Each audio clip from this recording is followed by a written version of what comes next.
శ్రీరామనవమి రోజున సంక్షేప రామాయణ పారాయణం, మరుసటి రోజు శ్రీమద్ రామాయణం పట్టాభిషేక సర్గ పారాయణం చేయండి. ఖచ్చితంగా మీ కష్టాలు తొలగిపోయి కుటుంబ సౌఖ్యం సంపూర్ణంగా లభిస్తుంది. మీకందరికి కూడా శ్రీరామనవమి శుభాకాంక్షలు. కొంగు బంగారమైన శ్రీరామ జపాన్ని నిరంతరం చేయండి.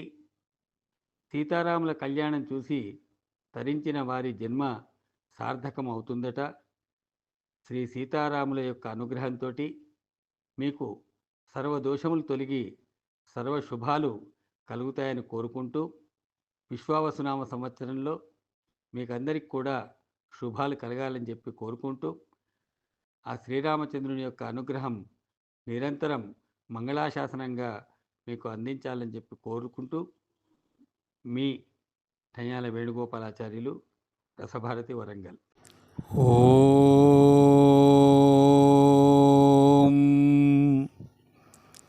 ఓం తపస్వాధ్యాయ నిరతం తపస్వీ వాగ్విదాం వరం నారదం పరిపప్రచ్ఛ వాల్మీకిర్మునిపుంగవం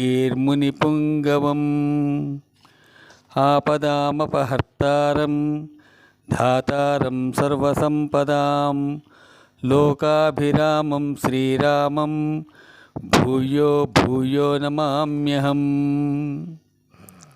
ప్రియ భగవద్బంధువులారా, శ్రీరామాయణం ఈ జగత్తులో మొదటిగా మానవ జీవితాన్ని, ధర్మాచరణాన్ని ప్రతిపాదించి వెలసినటువంటి కావ్యమణిహారం. సీతారాములు దాంపత్య జీవన సౌఖ్యానికి ఆదర్శ దంపతులై సమాజంలో ఉన్నటువంటి దంపతులందరికీ కూడా ఆదర్శవంతమైనారు. నారద మహర్షి ఉపదేశంతో, బ్రహ్మదేవుని ఆశీస్సులతో, వాల్మీకి మహర్షి చేత ఆవిష్కృతమై సమస్త మానవాళికి సూర్యచంద్రులున్నంతకాలం శాశ్వతమైన ఉపయోగకరమైన ఇతిహాసంగా శ్రీమద్ రామాయణం ప్రసిద్ధి పొందింది. బ్రహ్మలోకంలో ఇది శతకోటి ప్రవిస్తరమై వర్ధిల్లుతుందని, కానీ మానవలోకంలో తగినట్లుగా గాయత్రి మహామంత్రాన్ని దానిలో నిక్షేపించి 24,000 శ్లోకాలతో మానవాళికి అందించిన జీవన గమన శాస్త్రం నిత్య అనుసంధాన అనుసరణీయ మహాకావ్యం.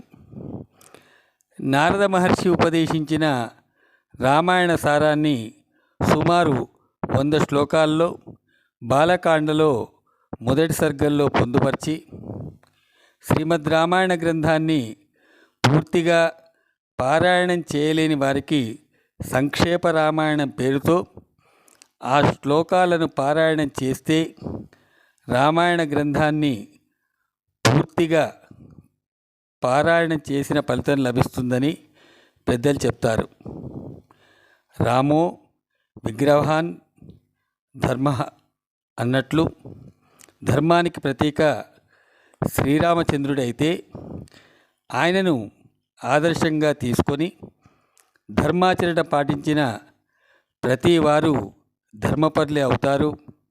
ఇది తథ్యం. అందుకే సమయానుకూలాన్ని బట్టి సంక్షేప రామాయణాన్ని పారాయణం చేయండి, ఫలితాన్ని పొందండి. శ్రీరామచంద్రుని యొక్క అనుగ్రహానికి పాత్రులు కాండి. స్వస్తి. ప్రియ భగవద్బంధువులారా, మీ జాతకాల్లో ఉన్నటువంటి దోషాలకు పరిహారంగా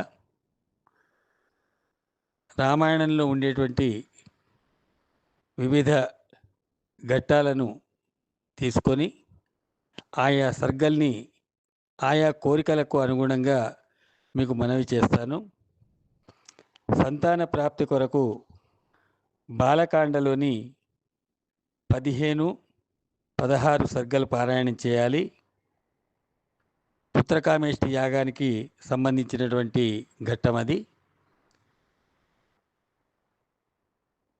శత్రువుల నుంచి విజయం కొరకు జామదగ్ని పరాజయం బాలకాండలోని 76వ సర్గం పారాయణం చేయాలి.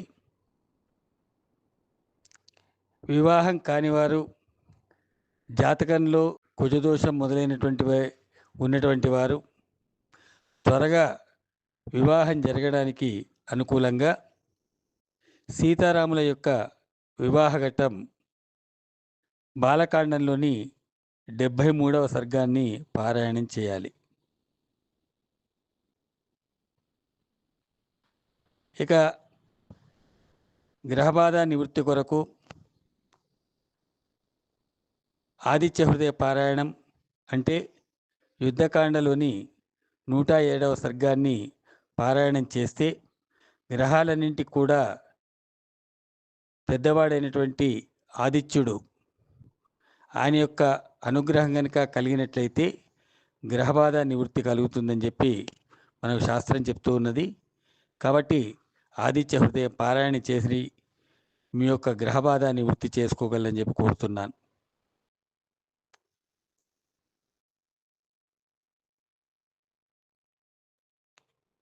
దీర్ఘరోగాల నుండి విముక్తి కొరకు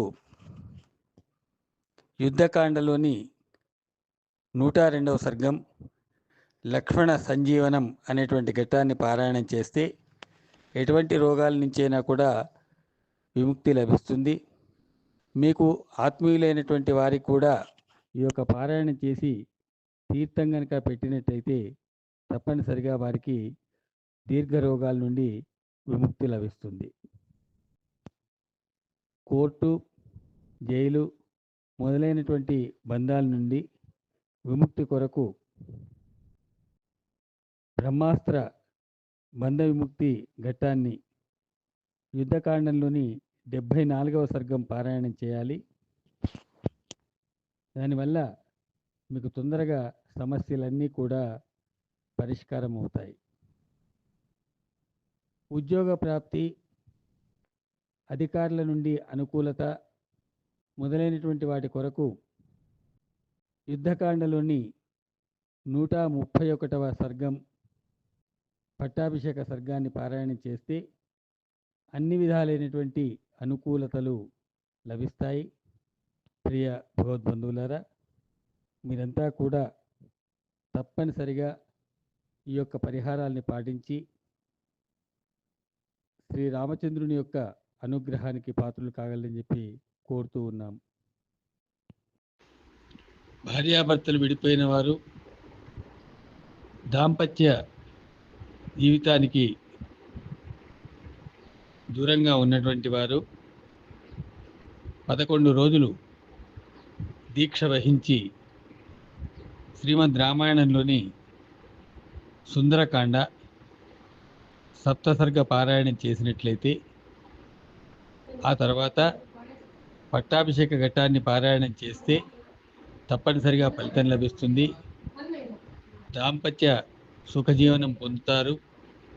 మీ కుటుంబం అభివృద్ధిలోకి వస్తుంది.